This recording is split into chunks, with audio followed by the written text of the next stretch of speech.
Hi guys, welcome back. I'm so glad you've tuned in, and I have missed talking about Moinetta, and now it's time for the June wrap up. So let's get to it. Okay, we have some interesting things. So the first thing that she talked about was that she was going to a parade. Okay, and it was all, we believe it had to do with the coronation of Queen Elizabeth, and it was on George Street. So I was like, well, you know, where is George Street compared to where she was staying or living on Cameron Street? So here it is. Here is Moinetta's place of residence. So if she walked up there, it would have taken about 5 minutes. So this is the little path, and this is St. George Street here. So there would have, you know, maybe that's where she went up to watch the parade. How cute is that? And so I love that. Wonder if I can go back. Let's just, oh yeah. So if you can imagine back in the 50s, obviously this building wouldn't have been there. This building probably was. This looks like it's been remodeled, and these houses would have been there. So let's go up to St. George Street. We'll just keep and see, maybe she had her eyes on some of these some of these other buildings. Now obviously that is probably new. These look new. So no telling what used to be there. You know, smaller homes or, okay, so then this is not, this is a different road. So let's go all the way through. Now look, here are some older homes. What does that say? Oh, Cameron Street. Oh, can we keep going? How weird. It's so weird when you can't see through the blurs. That's a pretty big location. Now it's like a threeplex, it looks like. All right, so we're gonna keep walking. Just keep on walking. All right, we're almost there now. Yep, here is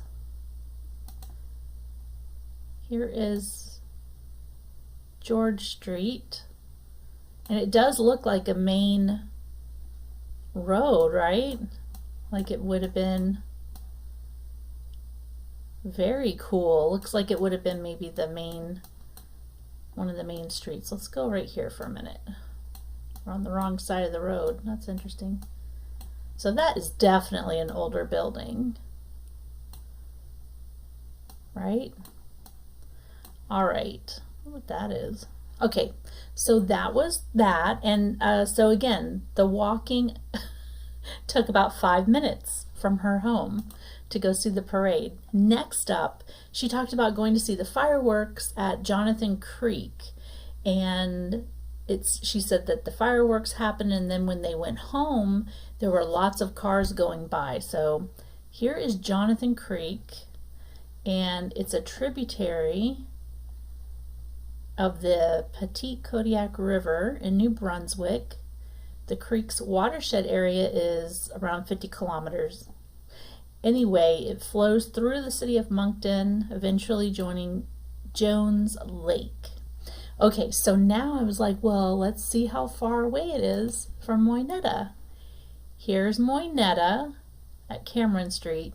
Here is Jones Lake, where the Jonathan Creek eventually runs into. So it makes you wonder if they just came right over here to Jones Lake. So let me show you all of this. See these little squiggly lines right here? That is Jonathan Creek. So it looks like there's a park there. Who knows if that's where they went or if they just pretty much watched it from this area around the lake. Anyway, So if people were driving down her road, it would have been like, I mean, look how close she is to it. So maybe if they walked, it would have taken maybe, what, 5-10 minutes. And then if people were driving down her street, that would have been a main thoroughfare maybe, or, you know, just an easy way to get back here. So that's sort of cool.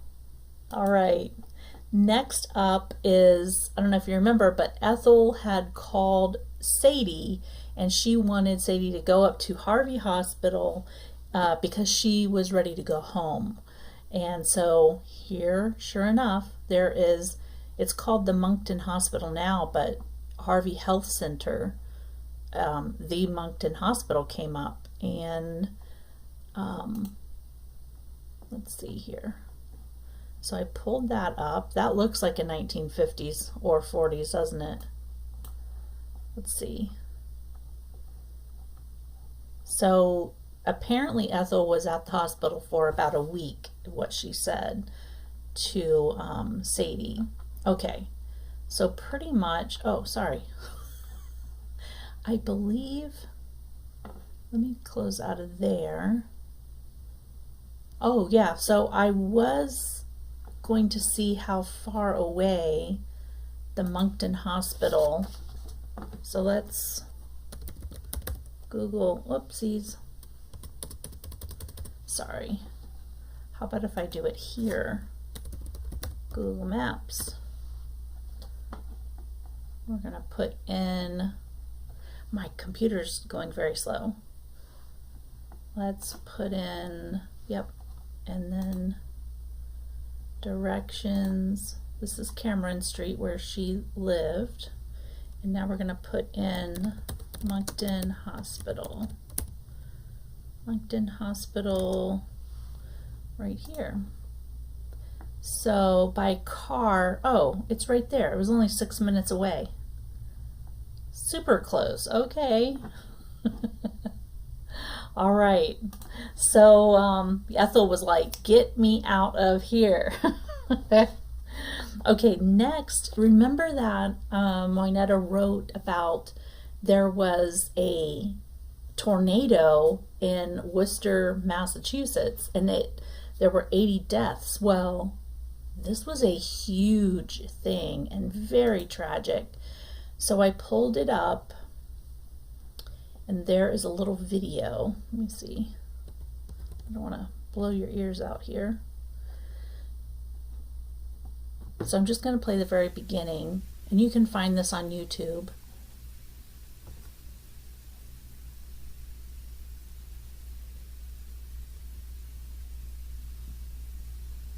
"94 lost their lives, and 15,000 people were left homeless."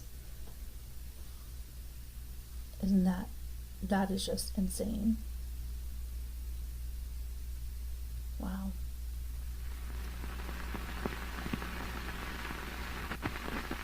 I thought it was really.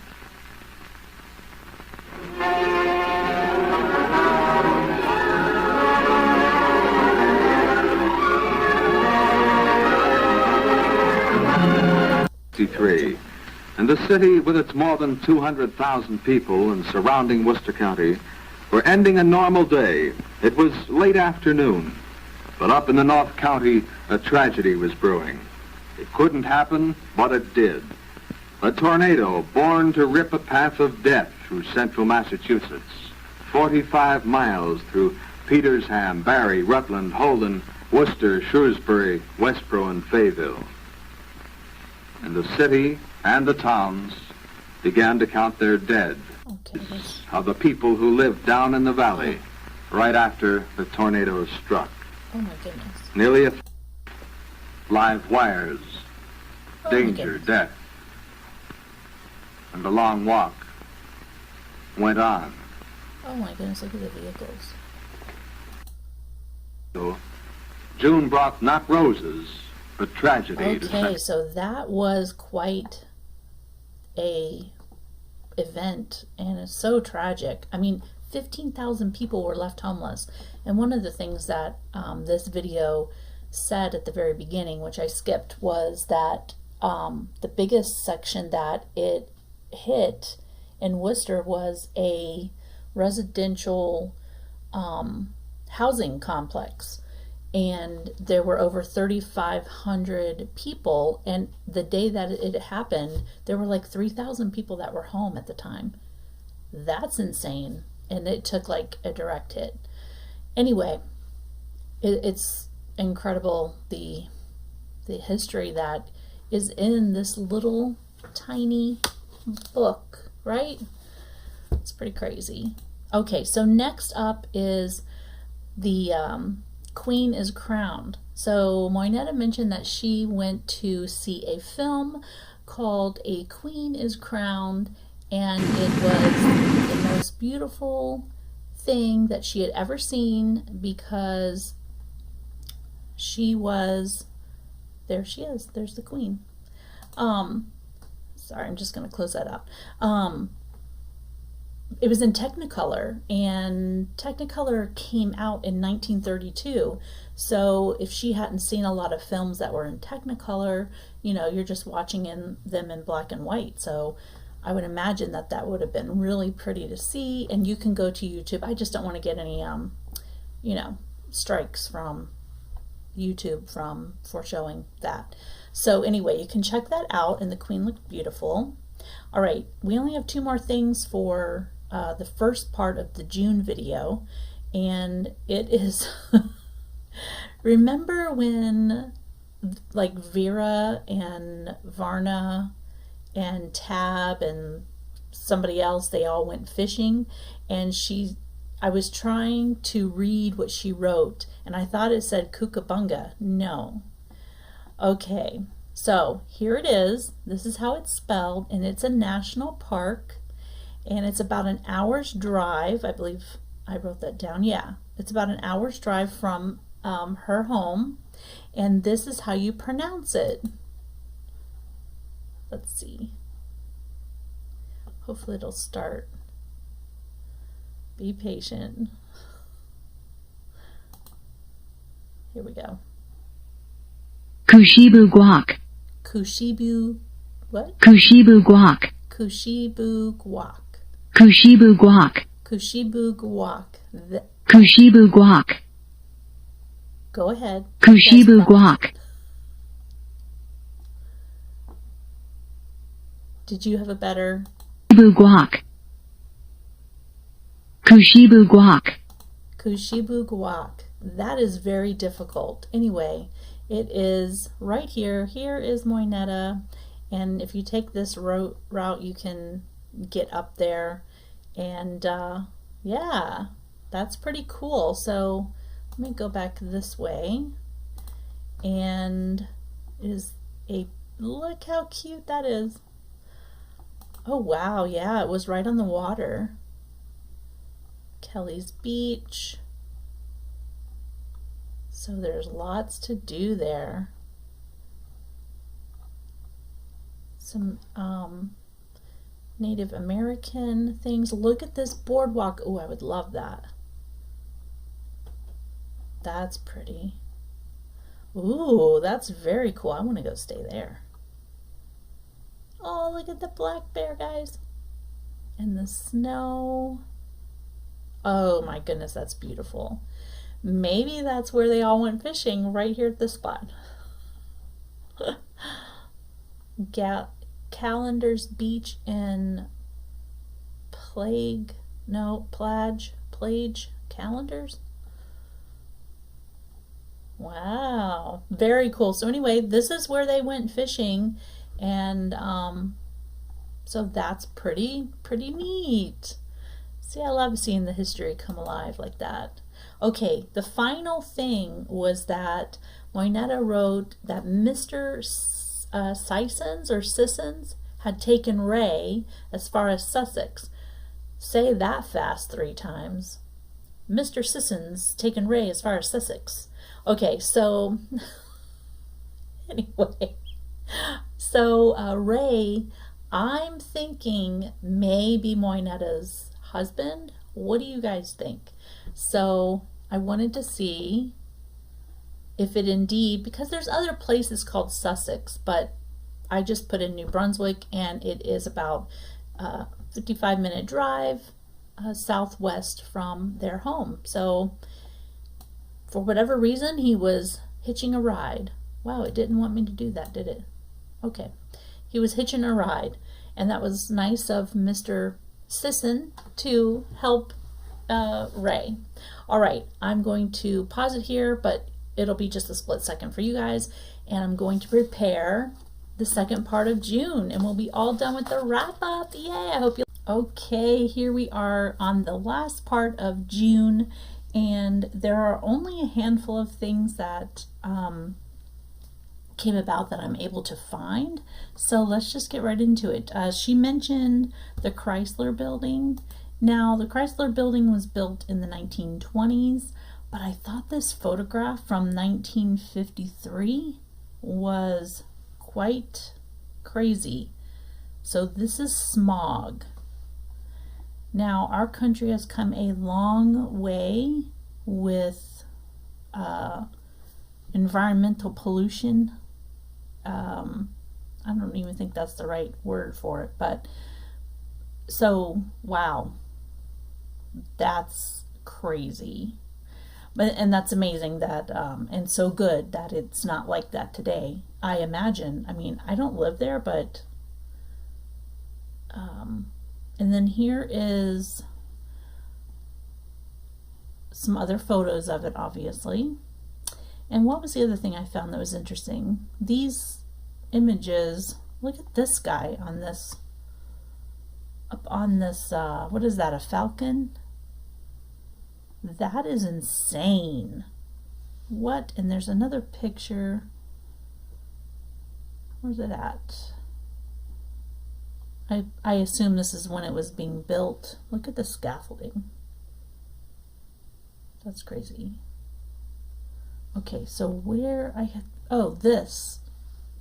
Yeah, that's another view of that falcon head. I assume there's probably like 4, maybe. I don't know. That's pretty cool, though, I have to say. There, yeah, there they are, right there. Let's go over there. Wow. Okay, so yeah, somebody mentioned the Chrysler Building. Stop it. All right, the next thing was, remember she said they went in the hothouses in Linsville?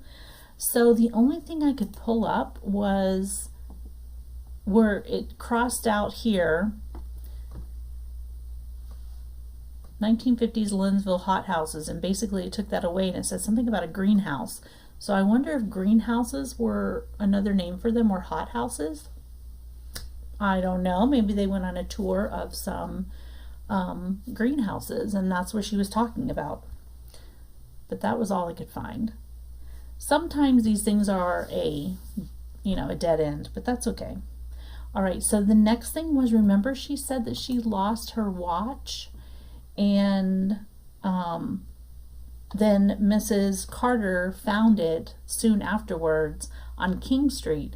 Well, the closest thing I could find called, and it's not really called King Street, it's called something, King something or another, but it's over here near Magnetic Hill, and she lives right down in here. So it's rather close. And I don't think she said what she was doing there when she lost it. So that's pretty interesting. Maybe that's where she was. I don't know. There's a zoo right there. So, and Magnetic Hill is like a touristy type of place. Okay, I did look up Edgewater Cottage, but they're everywhere. So there really wasn't anything. There's New Brunswick cottages, but I mean, what are the chances? What are the odds that that's it? And then I saw this, the Edgewater Cottage, but that's in Oregon. So obviously, and it could have been, I mean, who knows? These were, Herb and Marjorie were going there for the summer. So who knows where that's located? But I would have liked to seen that. And then finally, she talked about a plastic salad set And Moinetta gave who? I gave her a plastic salad set. Varna, she gave her a plastic salad set and a bottle of cherry jelly. So look at these gorgeous pictures of plastic salad sets from the 1950s. How cool is that? Actually, I don't know if you can see that. Let's do this one. This one's a pretty good photograph. Isn't that so cool? So I wonder if one of these is what she gave as a gift to someone. Look at that. Lavender. Wow. That is so neat. I love it. And the company that, the name that came up when I put in 1950s plastic salad set was this company called Blendo. Wow. Oh my goodness, look at that. And look at all of the colors. Okay, let me scoot it over here. Wow, that is very beautiful. I love it. All right, so that's it, guys. That is it. That is the June wrap up, and it was crazy. So I'm getting ready to film July because we need to get it going, and I need to get it uploaded. I'm super excited to find out. I hope the craziness has sort of calmed down, and now we're getting ready to be in the heat of the summer, I assume would be the heat of the summer in New Brunswick. I don't know. Anyway, I'll talk to you next time, and take care. Bye.